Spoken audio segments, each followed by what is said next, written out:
Live from WRAL News Headquarters in Raleigh, your number one source for local news. WRAL News, coverage you can count on. We've been under a heat advisory for 3 straight days now. Thanks for joining us. I'm Eric Miller. As you can see out there, it is still quite hot this evening. Temperatures in the 90s all the way across the board. And tomorrow, still hot and a chance for some more storms. Meteorologist Grant Skinner is in the WRAL Severe Weather Center with more. Grant. Yeah, I want to show you radar first because this is a huge difference from yesterday. The shower and storm coverage is much smaller than we saw yesterday in the afternoon and evening. You can see a brief shower over Caswell County, but that's about it. That brief shower is just to the southwest of Yanceyville and making its way slowly to the south and east, closer to portions of Alamance and northern portions of Orange County, but that's the only shower I'm seeing out there. Otherwise, it's just very hot.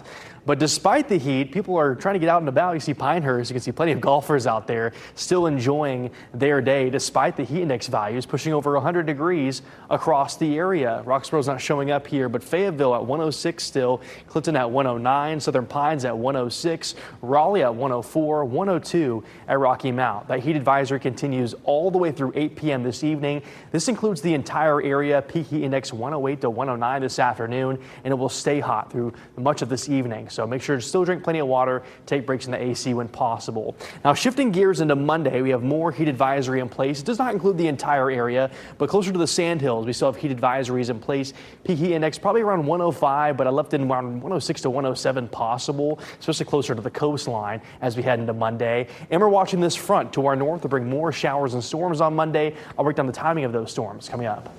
Oh, Grant, thank you very much. All right, lightning strikes are likely the cause of 2 house fires this weekend across the Triangle. One in Holly Springs, one in Wake Forest. WRAL viewers captured these videos of the lightning all last night. WRAL's Heidi Kirk is now live in Holly Springs at one of the homes that were struck. Heidi, the good news here, everybody was thankfully okay. Eric, that certainly is the good news, and you'll be shocked to hear that after you see the damage at this home in Holly Springs. Take a look up at the roof there. You're going to see it's completely destroyed. Now, we actually received some photos of what this home looked like last night around 10 o'clock when it was struck by lightning. Now, take a look at these photos. Again, hard to believe that no one was injured here. And if you were outside last night, you certainly saw those lightning strikes all across the Triangle. We actually had a number of WRAL viewers send in these images, some of them hard to believe. Now, of course, we spoke with the neighbors across from this home in Wake County, telling us that they actually heard that lightning strike and the thunder that surrounded it. Take a listen to what they had to say. I was actually sitting outside on our screen porch, and I could feel the vibration of the thunder through the air. I knew it was close, but I didn't really know that it hit anything. Now, we've been told by those neighbors that the family that was displaced here from this home, that they are staying with family, that they're all okay, just a little bit shaken up. Now, we spoke with the Raleigh Fire Department this afternoon with some tips and tricks about how you can stay safe from a lightning strike like this. And while they're not all that common and there's nothing that we can do to avoid this, it's important to know these things. One of the things that you can do is take shelter, stay away from the windows. They say unplug any electronic devices, especially those large ones, and that can help you stay safe. Heidi Kirk, WRAL News, live in Wake County. Yeah, Heidi, thank you. Those pictures, just awful. Well, it's been a rough 24 hours for people in Enfield. A strong storm destroyed one of the town's main transformers yesterday, plunging most of the town's residents into the dark. According to the town, crews are working to get that power back and light should be restored within the next 2 hours. Part of the reason it's taken so long to get the lights back is because there were 3 separate issues crews are now having to deal with. To help residents stay cool and charge critical devices, the town did open up places like the middle school's gym. The town is having to turn power back on in increments. What we're trying to do is to prevent from the system having an overload and everybody turning their air conditioning, TVs and refrigerators and everything back on at the same time, which would cause another crash. So it's going to happen in 30-minute intervals. And we've reached out to both the town and Dominion Energy to ask for more details on why exactly it's been taking so long to get the lights on. We're still waiting to hear back. Well, you can follow severe weather with the newly redesigned WRAL weather app. It's, of course, free to download. Remember to turn on push notifications so you can get the latest weather updates on your phone from wherever you are. Police officers in Kinston shot and killed a man early this morning. Officers responded to a home on Manchester Road around 3:15 a.m. They say a man with a gun was threatening to shoot a woman. Officers say the man met them at the door and then showed the gun. Officers then shot him, killing him. 2 officers are on administrative leave as the SBI and Kinston Police both investigate. Divers have found the body of a missing autistic boy in the Neuse River this afternoon. 16-year-old Jalen Green wandered away from the Exchange Nature Center in Kinston yesterday. The rescue and recovery operations used drones, boats, and bloodhounds to search for Green. Kinston's police chief expressed his deepest condolences for Green's family. Experts say autistic children who are nonverbal are prone to wander off without notice and are often drawn to water. The National Autism Association says these children are 160 times more likely to drown. A popular Raleigh brunch spot closed early today after police say a fight broke out between employees, sending several diners running in fear. Police responded to a shots fired call at Tupelo Honey around 11 a.m. Investigators say the workers got into a fight and one displayed a gun. No one actually fired a gun, however, but pots and pans did fall during the incident, making some loud bangs. Both suspects have been identified and charged with misdemeanor assault. Police say additional charges are pending for the suspect who had that gun. Police in Fayetteville are investigating a reported sexual assault. It happened around 5 a.m. yesterday near East Orange Street and Cumberland Street. Police say the victim was assaulted by 4 men. The first was described as young, tall, wearing a camo mask, black hoodie, and yellow Timberland boots. The second was also described as young, but shorter and with long dreadlocks. If you have any information about this incident, call Fayetteville PD or Crime Stoppers. A new court ruling clears the way for police all across North Carolina to be much more aggressive in searches and arrests for marijuana. Because hemp is now legal, some police and prosecutors had feared they'd lose the probable cause needed to search people. Hemp smells and looks exactly like marijuana, so smelling it wouldn't indicate to an officer that any crimes are being committed. And it wasn't just defense lawyers saying that. The State Bureau of Investigation laid out those exact worries in a memo. But now the Court of Appeals has rejected the Fourth Amendment concerns. Even though legal hemp smells and looks the same as illegal pot, the judges ruled that doesn't matter. Police can keep searching people based on smell alone. Our NC Capitol team has reaction to that new ruling and analysis of what it means for North Carolinians online at WRAL.com. President Trump wants Washington's football franchise and Cleveland's baseball team to revert to their former names. Trump said Sunday on his Truth Social site, in part, quote, "The Washington whatevers should immediately change their name back to the Washington Redskins football team. Likewise, the Cleveland Indians. Owners, get it done." Guardians president Chris Antonetti released a statement today, essentially saying that the franchise was pleased with its current name.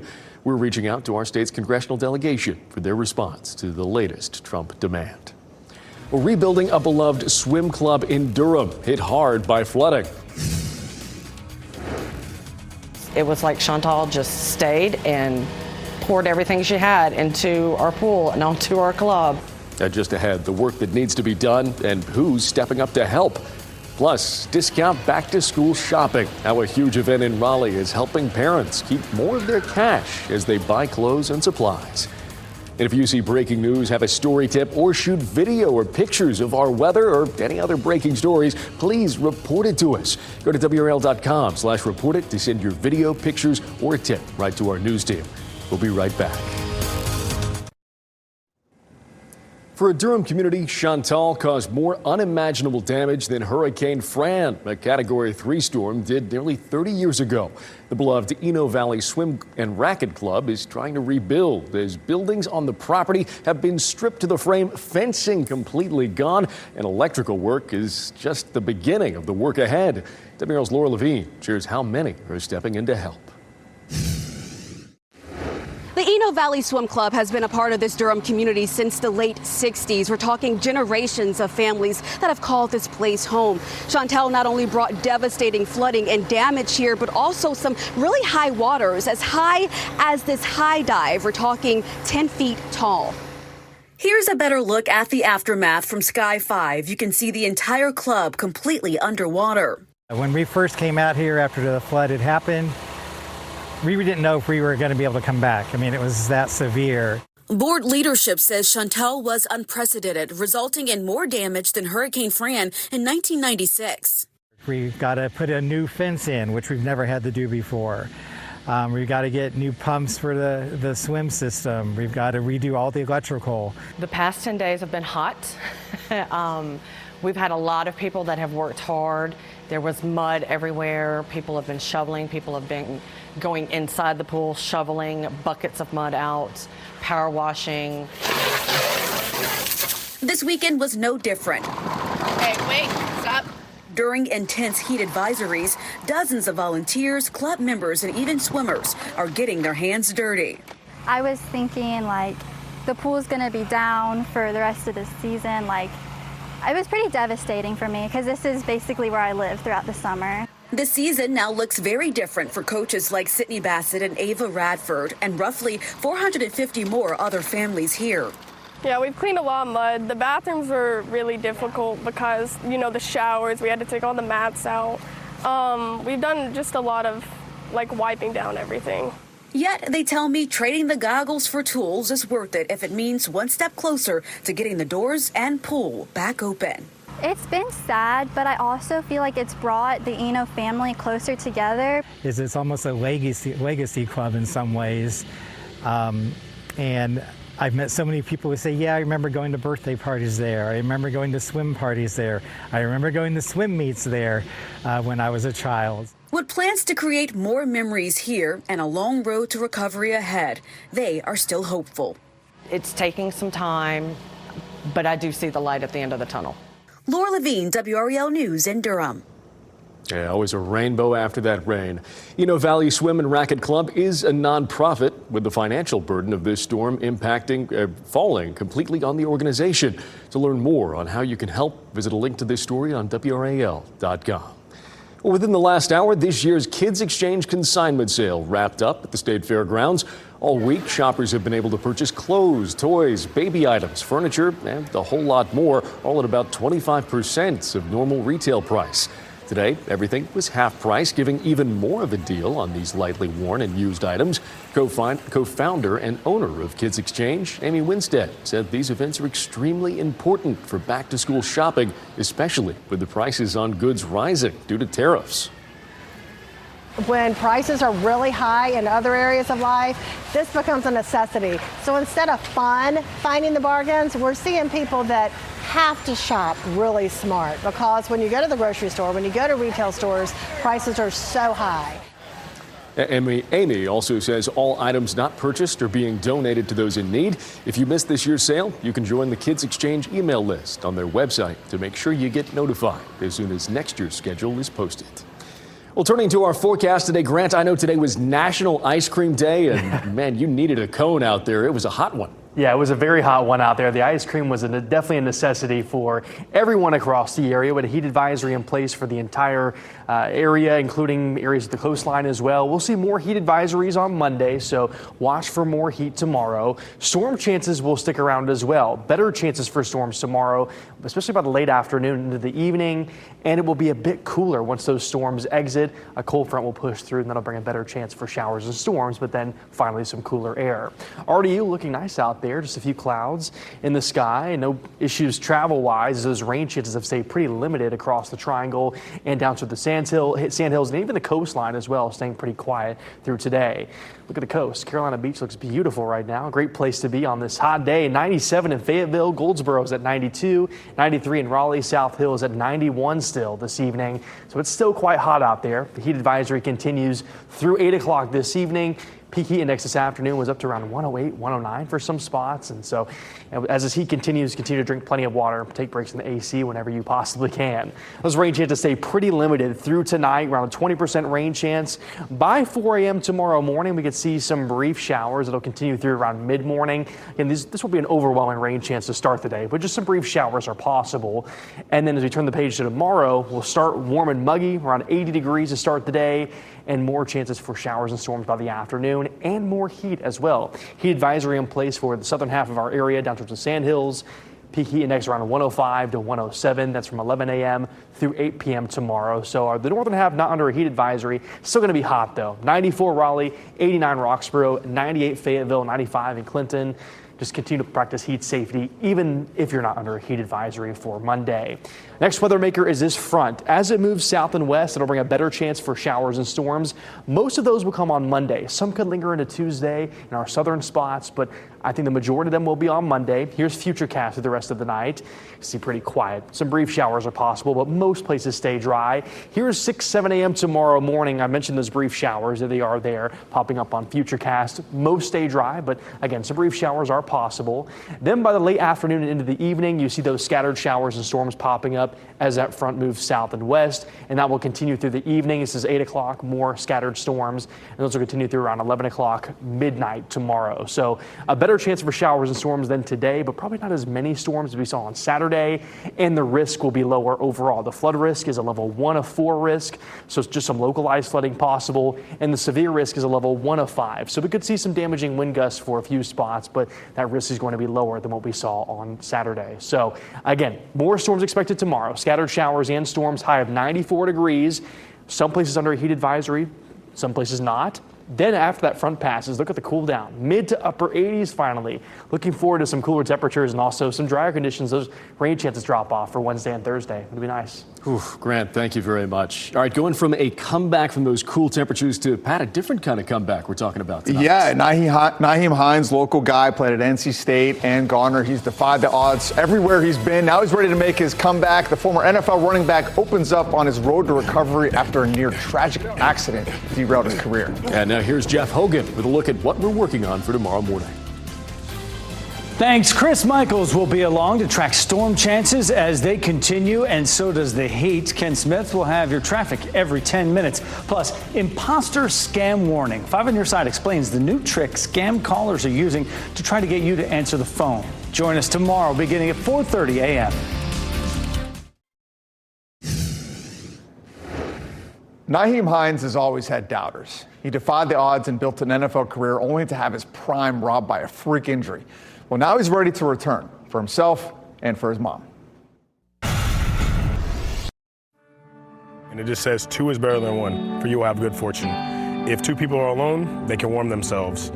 If 1 is alone, how can he warm himself? So honestly, I just have that every time, and I just look at it when I need to ask for help. For Nyheim Hines, the tattoos are a mantra. The Lord is my shepherd, I shall not want. It's the Lord's Prayer. I read each of these verses before I play. Yeah.